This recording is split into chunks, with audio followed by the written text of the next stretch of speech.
alumnos y enfermeras. No, o sea que no suspendo yo las clases, chicos, ni pregunten eso en otra. Ayer con el grupo C he pasado clases, ¿ya? Y después nos hemos ido a la marcha, pero he pasado clases, ¿ya? Porque si yo dejo de pasar un día, con el grupo de ayer ya pasé y con el grupo de mañana voy a pasar, entonces con ustedes me quedo atrasada. Se hace un lío, ¿ya? Bueno. Hoy día vamos a avanzar la unidad número 2, que vamos a hablar de la morfología, la división bacteriana, la curva del crecimiento bacteriano y el metabolismo de las bacterias, que está dentro de la fisiología, ¿no? Metabolismo bacteriano. Aquí dentro de la morfología, después está la taxonomía. O sea, seguimos, chicos, describiendo y conociéndolas a las bacterias. A ver, en la anterior clase, ¿qué es lo que vimos para los que recién han adicionado en la unidad número 1? ¿Qué es lo que vimos? La estructura de la célula bacteriana, ¿no es cierto? La hemos conocido a la bacteria. Esta es la bacteria con todos sus elementos obligados, que son los que tiene la bacteria, que sí o sí tiene que tenerlos, que son la pared celular, la membrana citoplasmática, el citoplasma, el núcleo, y los elementos facultativos, que son aquellos que algunas veces tienen las bacterias y otras veces, algunas veces, otras bacterias no los tienen. Eso no es imprescindible para su vida. Entonces, son la cápsula, el cripocálix, flagelos, píntrias y esporos. En la anterior clase, ¿qué habíamos hecho? Habíamos dicho de qué están compuestos cada uno de estos componentes y cuál es la función dentro de la bacteria. ¿Se acuerdan? Sí. Hemos visto pared celular, que está con peptidoglicano, en los gram positivos mayor cantidad que en los gram negativos, la membrana citoplasmática, el citoplasma, el núcleo, hemos visto que no tiene pared nuclear y que es el responsable de la genética bacteriana, de la cápsula, que es la resistencia y virulencia, el cripocálix, la adherencia, los flagelos, el movimiento, las fibras, adherencia y función sexual, y los esporos es la forma de resistencia de la bacteria. Eso es repasando. Ahora vamos a avanzar esta unidad 2, que ustedes al finalizar la clase tienen que saber diferenciar la morfología de las bacterias.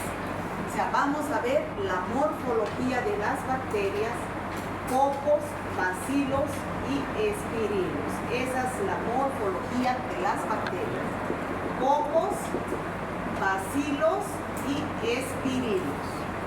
¿Ya? Esa es la morfología.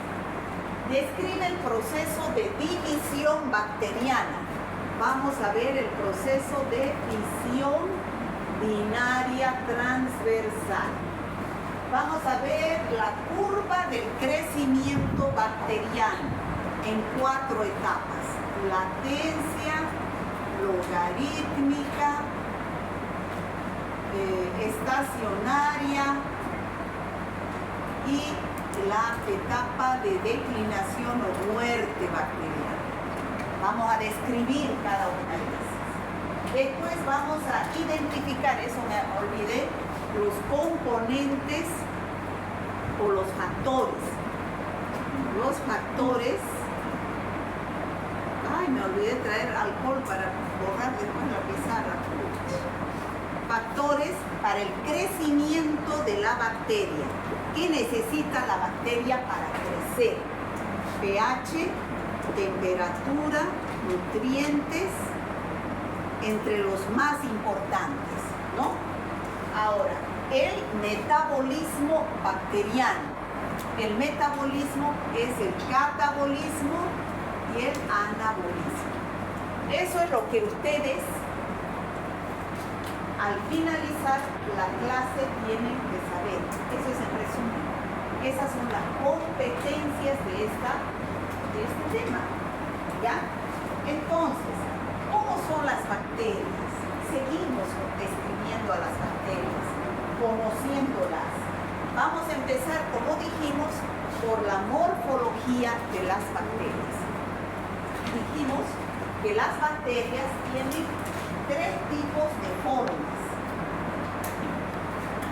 cocos, bacilos y espirilos. Que no se olvide cada uno que las bacterias, los cocos son redonditos, los bacilos son alargaditos y los espirilos tienen forma de tirabuzón. ¿Les queda claro?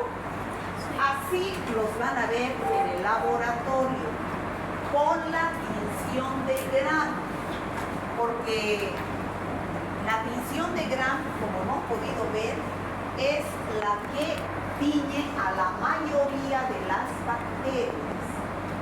Todas estas que están de color violeta se tiñen con el colorante azul cristal violeta, y estas se tiñen con las safraninas de color rojo.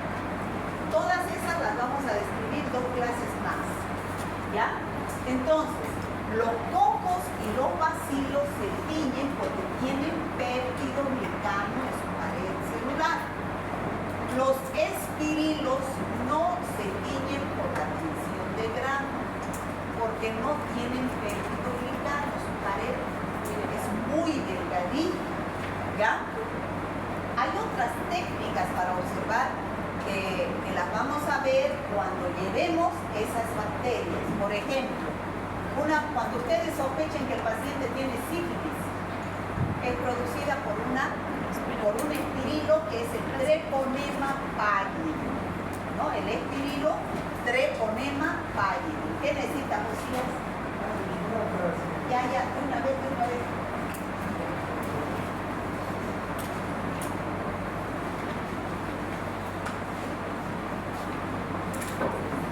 ¿Sigue el baile? ¿Sigue?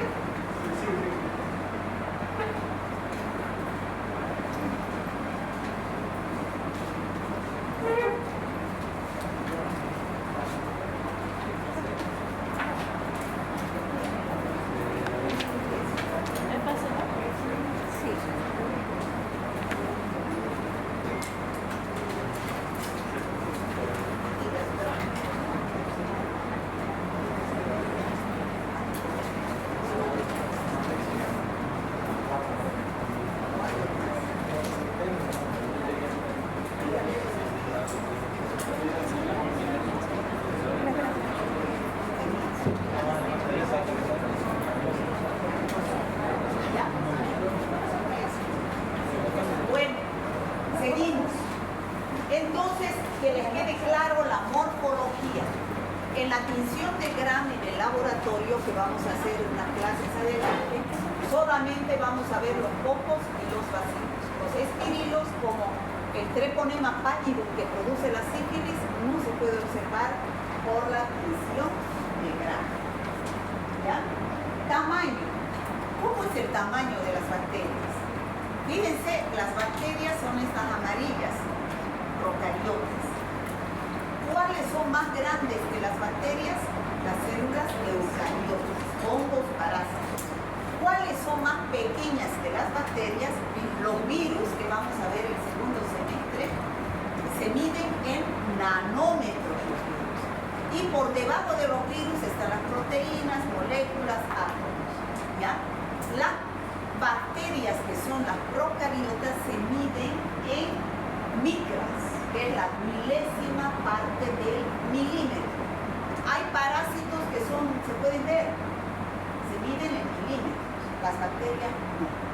Son microscópicas, que se las miden en micras, la milésima parte del milímetro.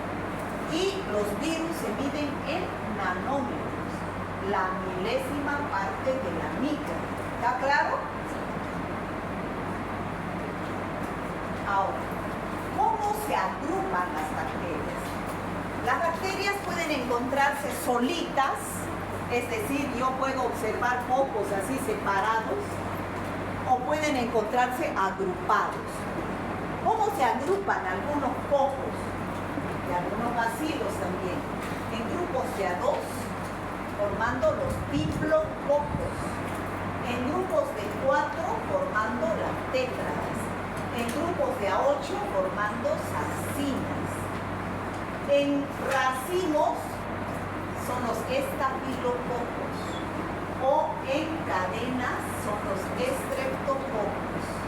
¿Ya? Ahora, los bacilos también pueden encontrarse solitos, en empalizada, en grupos de a 2 o en cadenas. ¿Está claro, chicos? Bueno, ya dijimos que la tinción de Gram era la que permitía clasificar a las bacterias en 2 grandes grupos. Por favor, apáguenlo, de acá, mi garganta se está secando. Este ventilador.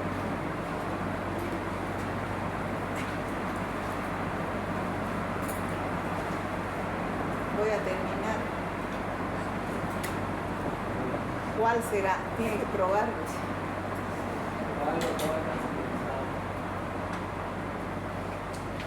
Ya no puedo traer antisaliva.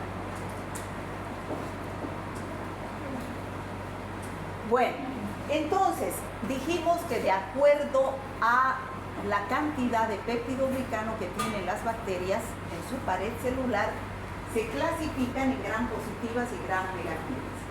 Las gram positivas son aquellas que se tiñen de color azul violeta porque agarran el cristal violeta. Y las gram negativas se tiñen de color rojo porque tienen menor cantidad de péptidoglicano en su pared celular y se tiñen con azafranina de color rojo. Bueno, eso lo van a entender mejor cuando hagan la tinción de Gram en el laboratorio en una clase práctica posterior, donde ahí está bien clarito en su guía cómo se hace la tinción de Gram. Ahora, hemos dicho que no todas las bacterias se tiñen por la tinción de Gram. Hay bacterias que se tiñen por otra tinción. La tinción de Ciel-Nielsen también la vamos a hacer, donde los bacilos, que son bacilos ácido alcohol resistentes, que llamadas también micobacterias, se tiñen de color rojo con un colorante llamado fucsina. Y el fondo azul. ¿Por qué no se tiñen con la tinción de Gram? Porque en su pared celular estas bacterias tienen un componente con alto contenido de lípidos llamado ácidos licólicos. ¿Ya? Entonces no se tiñen con la tinción de Gram. ¿Quiénes están, por ejemplo, en este grupo? El Mycobacterium tuberculosis. El Mycobacterium tuberculosis es una bacteria que produce la tuberculosis pulmonar o extrapulmonar. Cuando ustedes, doctores, sospechen que un paciente tiene tuberculosis porque está tosiendo mucho, bota una flema verdosa, está enflaqueciendo mucho, no tiene ganas de nada, sospechan de tuberculosis. No le van a pedir tinción de Gram, le van a pedir tinción de Ciel-Nielsen, que también la van a hacer en el laboratorio. Ahora, como les dije anteriormente, las espiroquetas no se tiñen por la tinción de Gram ni por la tinción de Ciel-Nielsen, ¿no? Hay otras metodologías para observar a las espiroquetas. Hay inmunofluorescencia, microscopía de campo oscuro. Y por último, los micoplasmas que hablamos la primera clase no tienen pared celular. Y al no tener pared celular, no tienen péptidoglicano que se pueda adicionar al cristal violeta y se pueden observar o Gram positivas o por la azafranina Gram negativas. ¿Está claro, chicos? Sí. Ya. Ahí está la tinción de Gram que la vamos a ver en el laboratorio. Ahora, esto no sé cómo puedo hacer para que se quede. Vamos a verlo un ratito.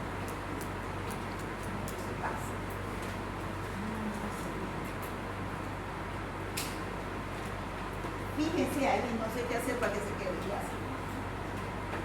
Ahí, las bacterias, la taxonomía de las bacterias. Taxonomía es cómo se nombran a las bacterias. Así, por ejemplo, ¿usted cómo se llama? Daneiva. ¿Ah? Daneiva, Morales. Daneiva Morales. No me va a decir solo Daneiva, porque Daneiva puede haber Daneiva Morales, Daneiva Pérez, Daneiva Aguirre, puede haber muchas Daneivas, ¿no es cierto? Las bacterias lo mismo. Las bacterias tienen un nombre y un apellido. Provienen de una familia. Las bacterias provienen de una familia. Por ejemplo, familia Enterobacteriaceae. La familia Enterobacterias, ¿ya? Es una familia. Esa familia tiene varios hijos. Por ejemplo, Shigella, Salmonella, Yersinia, Escherichia, Enterobacter, Serratia, Morganella, Providencia, Edwardsella, o sea, Klebsiella, Enterobacter, Serratia. Existen varios hijos. A estos hijos se llama géneros. El género Salmonella, el género Escherichia. Es como decir, a ver, la familia. ¿Qué familia? ¿Qué familia es usted? A ver, ¿qué familia tiene?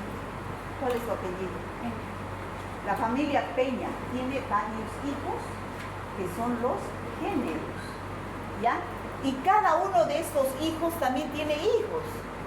Y esos hijos de los géneros se llaman especies. Ya vendrían a ser los nietos de los abuelos de la familia, ¿no es cierto? Shigella, por ejemplo, Shigella flexneri, Shigella boydi, Shigella sonei, Shigella dysenteria, ¿no?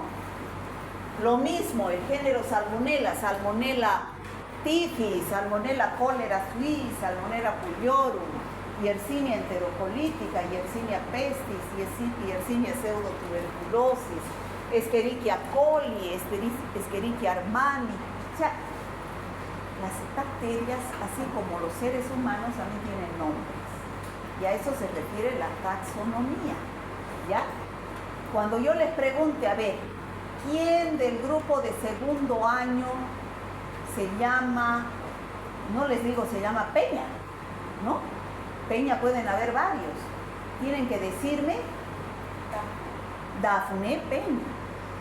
Lo mismo, ¿quién produce la tuberculosis? No me tienen que decir el Mycobacterium. El Mycobacterium es el género. Me tienen que decir Mycobacterium tuberculosis. Nombre y apellido, género y especie. ¿Está claro, chicos? Sí. Ya. En los exámenes, yo pregunto algo a gente biológica. Bueno, vamos a entrar a la división. La división hemos dicho que es por fisión binaria. Fisión binaria transversal. O sea, una bacteria también tiene derecho a reproducirse, ¿no es cierto? Igual que cualquier ser vivo tiene derecho a reproducirse. Ah, parece que ya se puede borrar. ¿Son nuevas?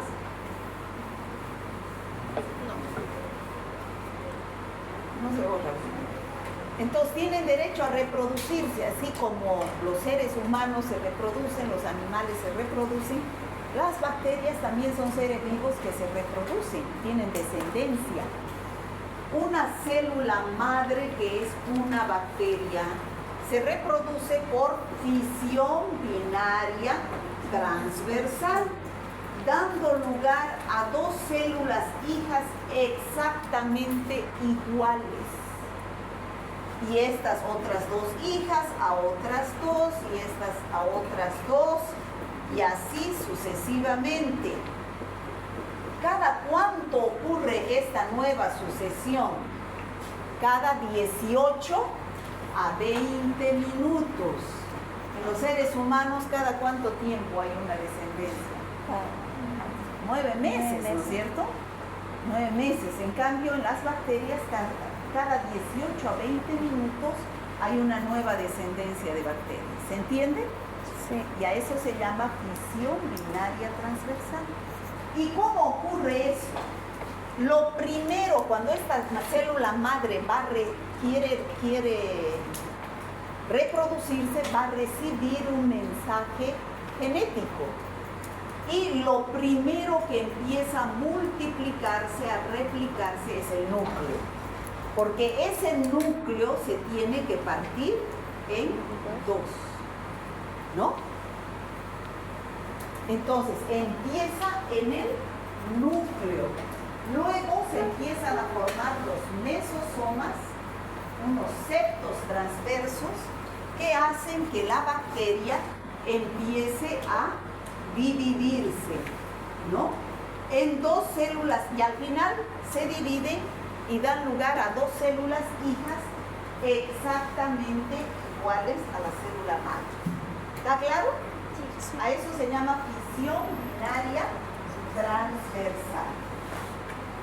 Ahora, esto es bueno que entiendan, chicos, la curva del crecimiento bacteriano.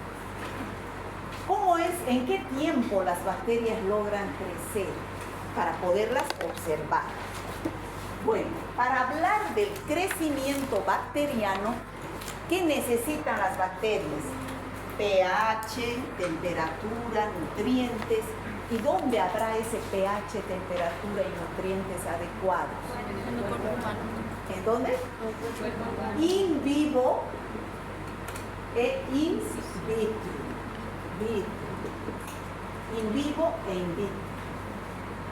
¿Qué es in vivo? En el interior de los seres vivos. Entonces, las bacterias, chicos, las bacterias pueden crecer dentro de nosotros. Sí. Tenemos un pH adecuado de 7,2 a 7,6, tenemos temperatura adecuada de 37 grados, 35 a 37. Tenemos nutrientes, vitaminas, minerales, aminoácidos. Todo tenemos para que las bacterias crezcan in vivo, dentro de los seres humanos y dentro de los animales. Por eso es que tenemos microbiota, bacterias buenas, y también por eso tenemos enfermedades. ¿Sí o no? Por eso es que nos comemos una hamburguesa con salmonela y esa salmonela feliz se reproduce dentro de nuestro organismo y puede producir fiebre tifoidea. ¿Está claro?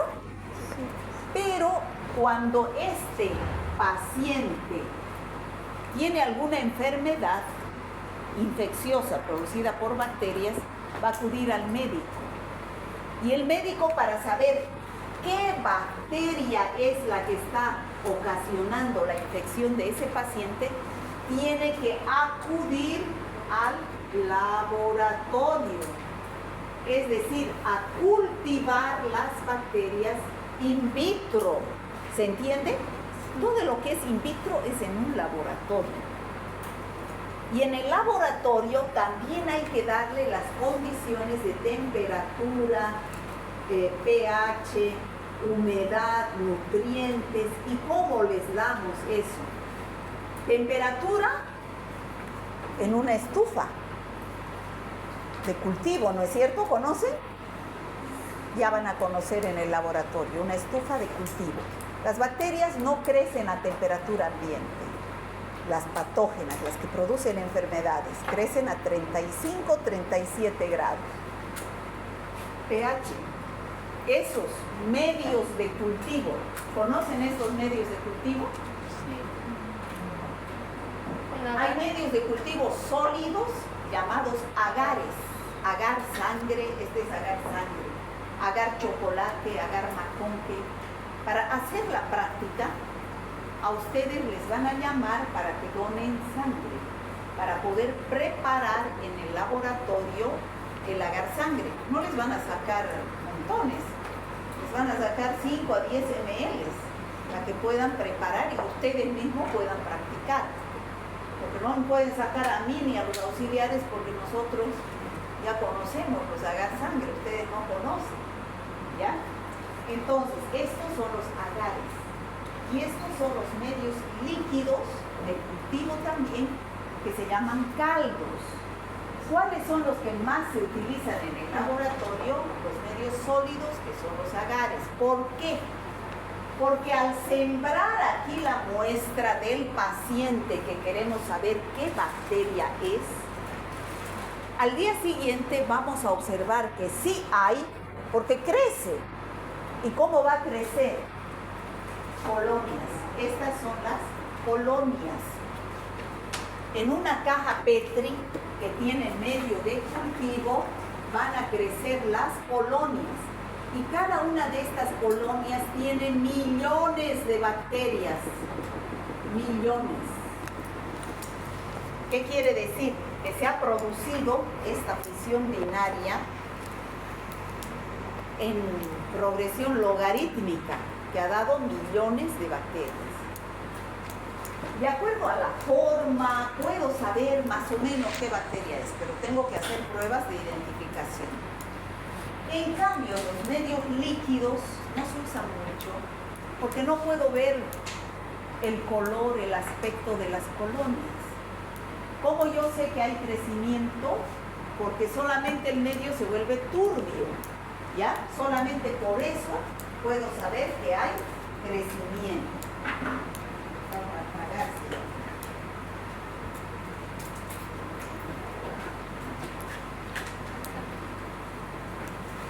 ¿Se ha entendido?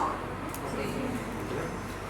Bueno, entonces, ese medio de cultivo tiene que tener pH, temperatura, todo lo que tiene nuestro cuerpo humano para que crezca la bacteria.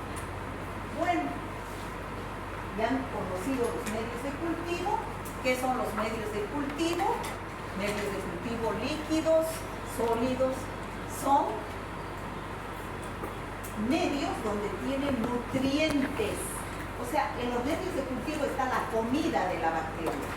Vitaminas, minerales, aminoácidos, para que la bacteria pueda crecer en el laboratorio y ser identificada. Ese es un trabajo del bioquímico, pero a ustedes les dice: doctora Peña, su paciente tiene una infección urinaria producida por una Escherichia coli. Entonces, ¿cómo llega a eso el laboratorio? Cultivando las muestras en los medios de cultivo. Bueno, ¿y cómo ocurre eso? ¿En qué tiempo ocurre en la mayoría de las bacterias? En 24 horas. Por ejemplo, si esta es la orina de un paciente y la siembro en un medio de cultivo, no va a aparecer en ese momento, por arte y magia del Espíritu Santo, no va a aparecer la bacteria. Hay que dejarla, sembrarla y dejarla 24 horas en la estufa, en el medio de cultivo. ¿Qué va a suceder en esas 24 horas, chicos? ¿Qué va a suceder? Ay, no. No se puede. ¿Qué va a suceder en esas 24 horas? La curva del crecimiento. Para poder llegar a ver el montón de bacterias, va a pasar un tiempo, que lo voy a explicar en una curva. ¿Ya? Esta es una curva. Aquí está la cantidad de bacterias en el eje de las abscisas y aquí está el tiempo que ocurre. Cuando yo siembro una muestra de orina en un medio sólido de laboratorio, en un agar sangre, por ejemplo, no empieza, apenas lo ponga, la bacteria no empieza a dividirse, a formar dos células. No, pasa una primera etapa que son 3 horas donde la bacteria se prepara para la división, pero no empieza la división. Aquí, por ejemplo, esto es esquemáticamente. Tenemos una bacteria y se prepara. Se hincha, aumenta su metabolismo, pero todavía no hay células hijas. A esta primera etapa se llama etapa de latencia, ¿ya? Después de las 3 horas, recién hay crecimiento bacteriano. Esta bacteria empieza a dividirse, estas otras dos a dividirse, y así sucesivamente durante 24 horas. Es por eso que a las 24 horas ya podemos observar, si volvemos al laboratorio y vemos la caja Petri, las colonias bacterianas. ¿Me han entendido? Sí. Porque ha habido un crecimiento bacteriano en esas 24 horas. Cada 18 a 20 minutos ha habido una nueva generación. A eso se llama etapa logarítmica o exponencial, dicen otros libros, logarítmica o exponencial. Hay un crecimiento logarítmico. ¿Está claro? Sí. En todo este tiempo, la bacteria inicial ha ido comiendo los nutrientes del medio de cultivo y ha formado millones de bacterias.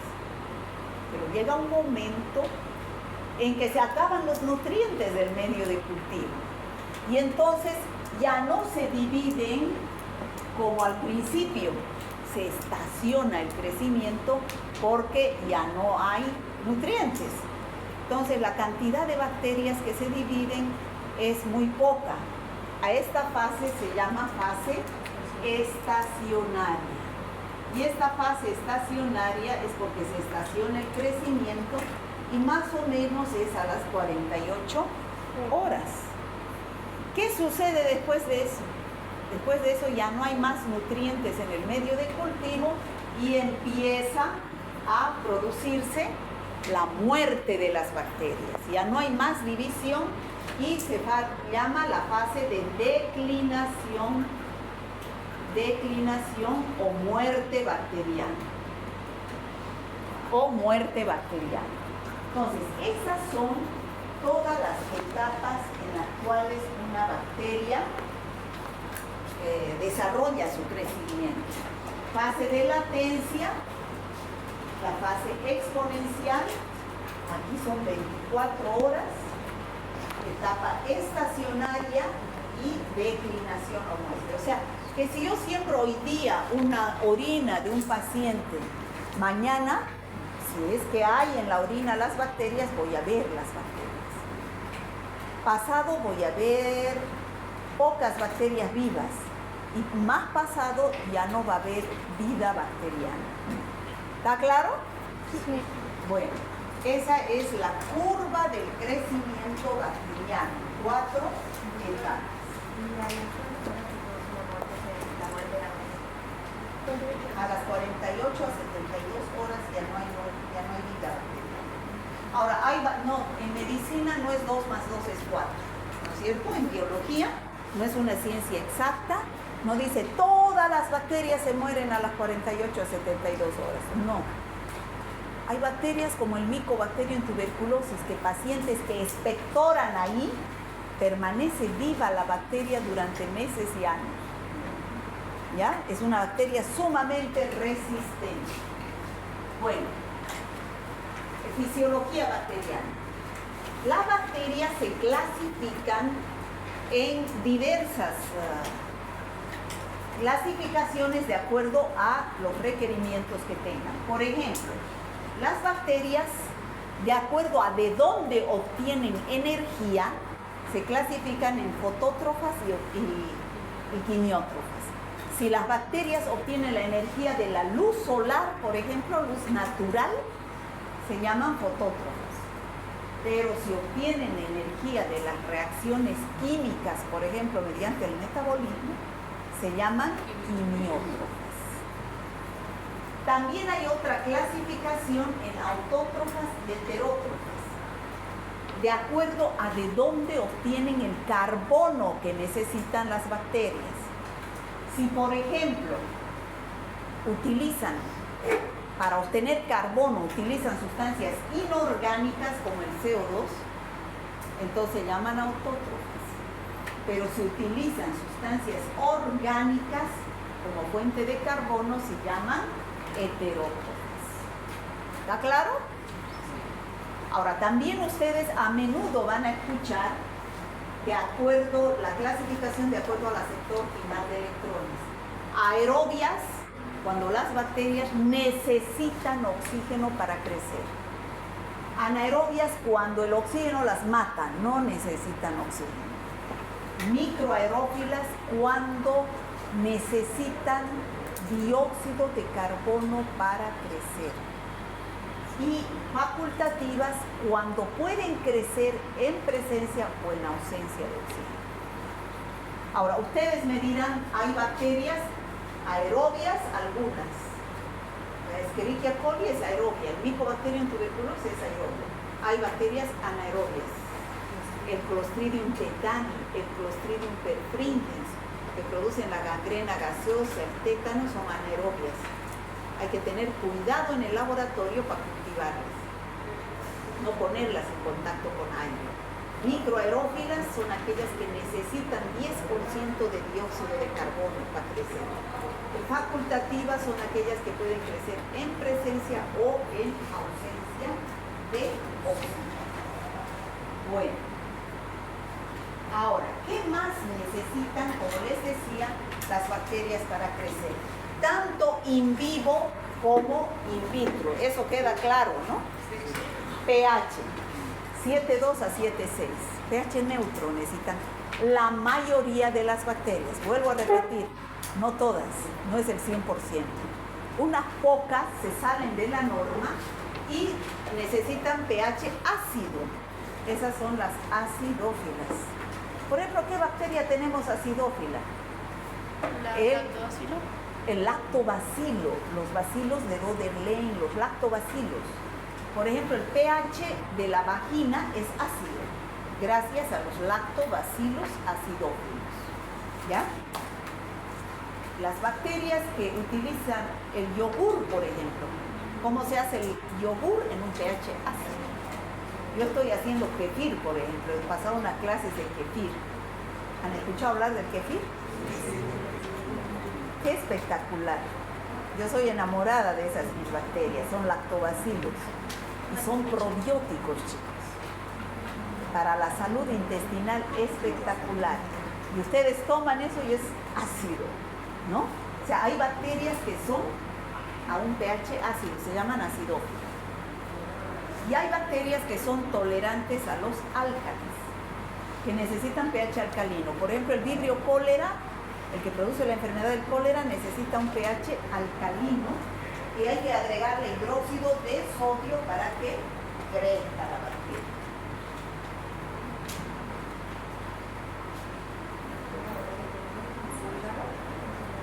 Me compré los búlgaros. Una amiga que hace me pasó las clases y me vendió los búlgaros. Cuando yo tenga suficiente, recién el sábado, cuando tenga suficiente, pegarlos. ¿Ya? Porque eso se va a multiplicar. Sí. Sí, se alimentan de la lactosa de la leche. ¿No? Esas son bacterias llamadas búlgaros que se hace el kefir. Bueno. Yo me compraba el kefir. Me compraba y me costaba 40 pesos el botecito de 1 litro. Entonces ahora ya pasó el curso y me hago yo. Me cuesta 7 pesos el litro de leche y me hago para un día. Me lo termino. Bueno, temperatura necesitan las bacterias. 37 grados, ¿no? Las cicrófilas, pero hay bacterias, esas que crecen a 37 grados son las mesófilas. Por ejemplo, las que nos producen enfermedades en el hombre, ¿serán cicrófilas, mesófilas o termófilas? Mesófilas, ¿ya? En cambio, hay cicrófilas que crecen a menos de 20 grados en el frío. Y hay bacterias termófilas que crecen a temperaturas altas. Por ejemplo, las que se encuentran en los volcanes, por ejemplo, son bacterias termófilas.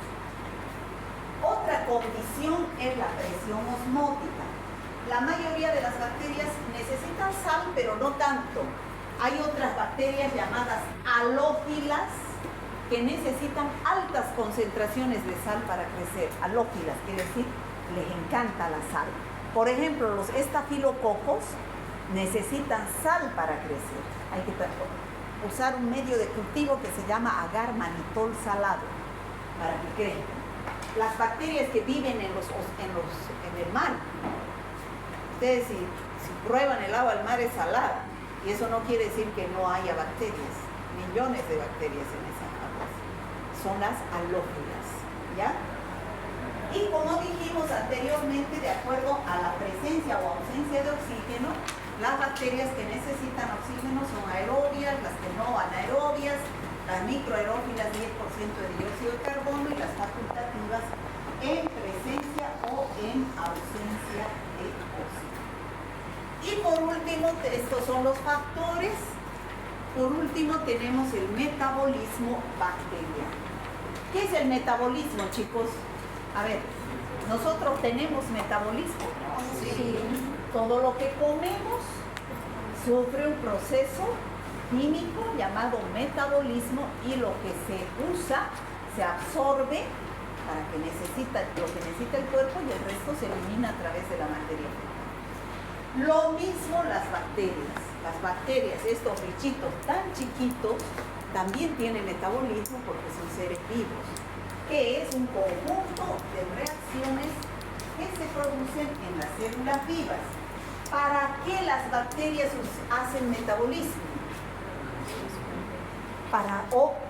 Muy bien, para obtener energía, para poder seguir viviendo. Nosotros necesitamos comer para tener energía. Si no comemos, estamos apenas durmiéndonos. Necesitamos energía, ATP, ¿no?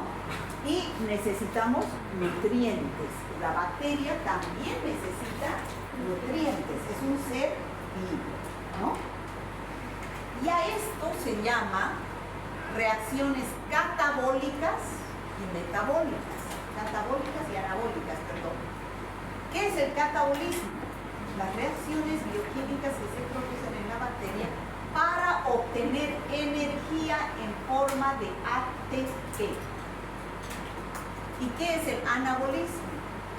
Síntesis también se llama. Es las reacciones que utiliza la bacteria dentro de su interior para sintetizar elementos que ella lo necesita. Por ejemplo, la cápsula lo sintetiza mediante el anabolismo. Sintetiza vitaminas, sintetiza minerales, ¿no? El objetivo de las reacciones catabólicas o energéticas es producir energía. ¿Y cómo se produce la energía? Tenemos acá la bacteria. Aquí hay hidratos de carbono en el medio extracelular, hay lípidos, hay proteínas. Entonces, estas son moléculas grandes, penetran al interior de la bacteria y mediante el catabolismo, estas se dividen en partes pequeñitas, hasta que al final se transforman ¿en qué? En ATP, que es la energía para la bacteria. Catabolismo significa destrucción. ¿Destrucción de qué? De las moléculas grandes para dar al final energía en forma de ATP. ¿Y qué es el anabolismo? El anabolismo es la síntesis, es la formación ¿de qué? De materiales constitutivos de la bacteria gracias a la energía que se ha producido en el catabolismo. ¿Y cuál es el resultado de esa síntesis o anabolismo? Necesita polisacáridos capsulares para tener cápsula, necesitan toxinas, necesitan enzimas, necesitan vitaminas, y eso lo hacen mediante el anabolismo o síntesis. Bueno, eso es todo lo que nos hemos propuesto para este día. ¿Se ha entendido? Sí. Veremos qué morfología adoptan las bacterias. Cocos, bacilos, ¿qué microorganismos se agrupan en cadenas? Estreptococos, estreptobacilos. habla de los pobres. Y el racimo, estafilococcus. ¿Qué forma se reproducen las bacterias? Fisión binaria transversal. Donde una célula madre se divide en dos células hijas exactamente iguales. ¿Cuál es la temperatura óptima de crecimiento de las bacterias? 37 grados. ¿In vivo? Sí. ¿In vitro? No. También. In vitro es en el laboratorio. ¿Y dónde conseguimos la temperatura de 37 grados? En la estufa de cultivo. ¿Y cuál es el pH adecuado? 7.2.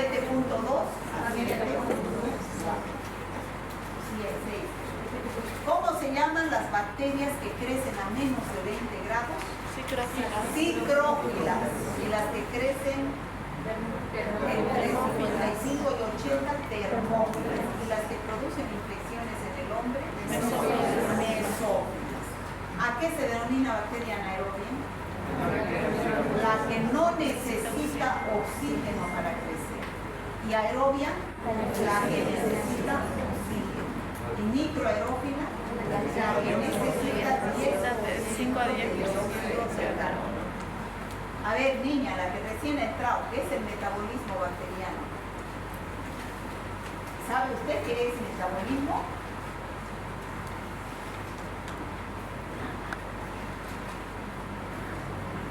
No creo que no sepan qué es un metabolismo. Cuando dicen está gorda porque tiene metabolismo lento, dicen, ¿no es cierto? ¿Qué hay que hacer para acelerar el metabolismo? Ejercicios. Esa es una, ¿no? Bueno, el metabolismo son reacciones químicas que se producen en el interior de la bacteria con el fin de ¿qué? De obtener energía en forma de ATP mediante el catabolismo y de sintetizar sus nutrientes mediante el anabolismo. Bueno, terminamos la clase para inspirarles un poco de humildad en su vida. No es la altura, ni el peso, ni los músculos, ni la belleza que te hacen una gran persona. ¿Qué es? El corazón, la humildad.